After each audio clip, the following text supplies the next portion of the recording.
பிரியமானவர்களே, இயேசுவின் நாமத்தினால் உங்களை வாழ்த்துகிறேன்.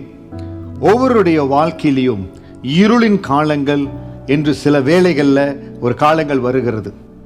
ஒரு நாளும் ஆண்டவரை விசுவாசிக்கிற பிள்ளைகள் இருள் இருக்கவே மாட்டீங்க. யாருடைய வாழ்க்கையில இயேசு இருக்கிறாரோ அந்த இடத்துல ஒளிமயமாய் ஆண்டு கொண்டு அவங்களை ஆசீர்வதிப்பார். அந்த ஆசீர்வாதமான வார்த்தையை யோவான் 12வது அதிகாரம் 46வது வசனத்திலிருந்து உங்களுக்காக கொண்டு வருகிற, என்னிடத்தில் விசுவாசமாய் இருக்கிற எவனும் இருளில் இராதபடிக்கு நான் உலகத்தில் ஒளியாக வந்தேன். இயேசு கிறிஸ்து எதற்காக இந்த பூமியில கடந்து வந்தார்னா, நம்ம ஒவ்வொருடைய வாழ்க்கையிலும் பிரகாசிக்கும்படியாய். ஆண்டவர் இந்த உலகத்துல கடந்து வருவதற்கு முன்பாக, அந்த ரட்சிப்பின் கிருபை ஜனங்களை தொடுவதற்கு முன்பாக இருளின் பிடியில ஜனங்கள் இருந்தாங்க. நானும் அப்படிப்பட்ட இருளின் பிடியில இருந்தேன். ஆண்டவரை அறியாத ஒரு மார்க்கத்தில் இருந்தேன், இருளின் பிடியில் இருந்தேன். ஆனால் அவரை விசுவாசித்து கல்வாரி சிலுவையில சொல்லப்பட்ட அந்த சத்தியத்தை தெரிந்து கொண்டு அவரை பின்பற்ற ஆரம்பித்த பொழுது இருளில் இராதபடிக்கு எனக்கு ஒளியாய் ஆண்டவர் கடந்து வந்தார். இன்றைக்கு ஏன் நம்முடைய வாழ்க்கை இருள் சூழ்ந்து கொண்டிருக்கிறது? ஒருவேளை இயேசுவை அறியாத சகோதர சகோதரிகள் இந்த வார்த்தையை கேட்கலாம். இல்லை, ஒருவேளை இயேசுவை அறிந்திருக்கிறேன், ஆனால் ஏதோ ஒரு இருள் என்னை சூழ்ந்து இருக்கிறது. ஆண்டவரை விசுவாசித்து ஆண்டவர் உங்க வாழ்க்கையை பொறுப்பெடுக்கும்படியாய் நீங்கள் ஒப்பு கொடுக்கிற பொழுது, என்னிடத்தில் விசுவாசமாக்கிற எவனும் இருளில் இராதபடிக்கு. யாரெல்லாம் இயேசுவை தங்க இருதயத்தில் ஏற்றுக்கொள்ளுகிறார்களோ, யாரெல்லாம் தங்க வாழ்க்கையில இயேசுவை சொந்த இரட்சகராய் ஏற்றுக்கொள்ளுகிறார்களோ, அவங்க இருள்ல இருக்கவே மாட்டாங்க. இருள் இருக்கவே மாட்டாங்க. ஒரு உதாரணம் சொல்றேன் பாருங்க.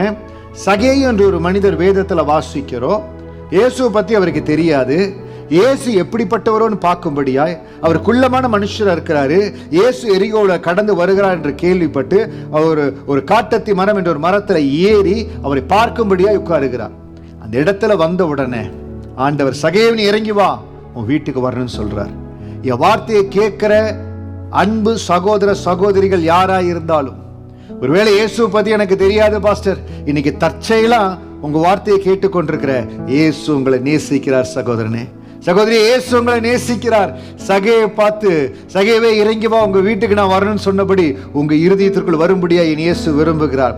இன்னைக்கு அந்த ரட்சிப்பின் அனுபவம் உங்களை தேடி வருகிறது. என் தேவன் உங்களை சந்திக்கும்படியா ஆயத்தப்பட்டு இருக்கிறார். என்னிடத்தில் விசுவாசமாய்க்கிறோன்னு இருளில் இராதபடிக்கு நீங்க இன்னைக்கு விசுவாசித்து ஆண்டவருக்கு உங்க வாழ்க்கையை ஒப்பு கொடுப்பீங்கன்னா, எப்படிப்பட்ட இருள் உங்களை சூழ்ந்திருந்தாலும், எப்படிப்பட்ட இருள் உங்க வாழ்க்கையை கவிக்கொண்டிருந்தாலும், எப்படிப்பட்ட பயம், திகில், நெருக்கங்கள், கவலை, சோகம், எந்த இருள் உங்களை கவிக்கொண்டிருந்தாலும் இருளில் இராதபடிக்கு என் ஆண்டவர் உங்களுக்கு ஒளியாய் கடந்து வருவார். நான் உலகத்துக்கு ஒளியாய் வந்தேன், உங்களை சந்திக்கும்படியா, உங்க வாழ்க்கையை மாற்றும்படியாகத்தான் இயேசு இந்த வார்த்தையை கேட்கும்படியா உங்களுக்கு இந்த தருணத்தை கொடுத்திருக்கார். உங்களுக்காக ஜெபிக்க போறேன். எத்தனையோ விதமான வகையில இருள் உங்க வாழ்க்கையை சூழ்ந்திருக்கலாம். இன்னைக்கு நான் ஏறெடுக்கிற ஜெபம் அந்த இருளை மாற்றுங்க. நானும் அப்படிப்பட்ட இருளை இருந்தேன். 30 வருஷம் இயேசுவை அறியாத ஒரு இருள இருந்த அந்த இயேசுயா வாழ்க்கையில கடந்து வந்தார், ஒளியாய் கடந்து வந்தார். இந்த நாள் வரை என் தேவன் ஆசீர்வாதமா வைத்திருக்கார். அதே ஆசீர்வாதம் உங்களை சந்திக்கும். என்னோடு கூட சேர்ந்து நான் சொல்லுகிற ஜெபத்தை மட்டும் சொல்லி ஜெபிங்க. ஆண்டவரே, இந்த நாள்ல உங்க கரத்தில் ஒப்பு கொடுக்கிறேன். எனக்கு தெரியாதபடி எத்தனையோ இருளின் வல்லமைகள் என் வாழ்க்கையில், எத்தனையோ தோல்விகள், சோர்வுகள், சில வேளைகளுடைய இருதயத்தில் யோசனைகள் வருகிறது. இந்த பூமியில இந்த வாழ்க்கை முடிந்த பிறகு நான் எங்க போவேன்னு சொல்லி யோசனை வருகிறது. என் ஆத்துமா எங்க போகும்னு சொல்லி யோசனை வருகிறது.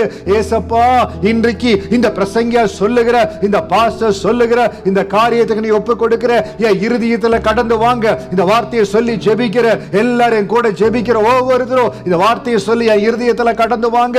இயேசுவே, என் இருதயத்துல கடந்து வாங்க. என் இருள் எல்லாம் மாறட்டும், இருளின் காரியங்கள் மாறட்டும். இயேசுவே, நீங்க ஒளியாய் கடந்து வாங்க. கல்வாரியில எனக்காய் மரித்தீங்களே, எனக்காய் ரத்த சிந்தினீங்களே, என் இருதயத்துல கடந்து வாங்கப்பா, என் இருதயத்துல கடந்து வாங்கப்பா. ஏசப்பா, ஒவ்வொருவரையும் தொடும்படியா ஜெபிக்கிற, இந்த வார்த்தையை கேட்கிற, இந்த வார்த்தை சத்தம் தொனிக்கிற ஒவ்வொரு இடத்திலும், எந்தெந்த இடத்துல இருள் இருக்கிறதோ இயேசுவின் நாமத்தினால இருள் விலகுவதாக. என் ஏசப்பாவுடைய கிருபை, என் ஏசப்பாவுடைய ஒளி இவர்களை நிரப்புவதாக. ஒவ்வொருவரையும் ஆசீர்வதிங்க. வல்லமையுள்ள கரத்தில் ஒப்பு கொடுக்கிற இயேசுவின் நாமத்தில் ஜெபிக்கிறோம் நல்ல பிதாவே, ஆமேன், ஆமேன். இந்த ஜெபத்தை நீங்க செய்த பொழுதே உங்க இருதயத்தில் ஒரு இளைப்பாறுதல் வந்திருக்குது, ஒரு சந்தோஷம், ஒரு மனமகிழ்ச்சி வந்திருக்குது. அதுதான் இயேசு உங்கள் இருதயத்தில் கடந்து வந்ததனுடைய அடையாளம். உங்களுக்கு அருகாமையில் இருக்கிற ஒரு ஆவிக்குரிய சபையில் நீங்கள் போய் இணைந்து கொள்ளுங்க. அந்த இடத்துல உங்களை வழி நடத்துவாங்க. உலகத்திற்கு ஒளியாய் வந்தேன்னு சொன்ன அந்த ஆண்டவர் உங்கள் வாழ்க்கையில் இன்றைக்கு பிரவேசித்திருக்கிறார். உங்கள் வாழ்க்கை அப்படியே தலைகீழாக மாறும். தேவ சமூகத்தில் ஒப்பு கொடுங்க. இயேசு உங்களை ஆசீர்வதிக்கிறார். இயேசு உங்களை நேசிக்கிறார். நீங்கள் நல்லா இருப்பீங்க, சந்தோஷமாக இருப்பீங்க. கர்த்தர் உங்களை ஆசீர்வதிப்பார்.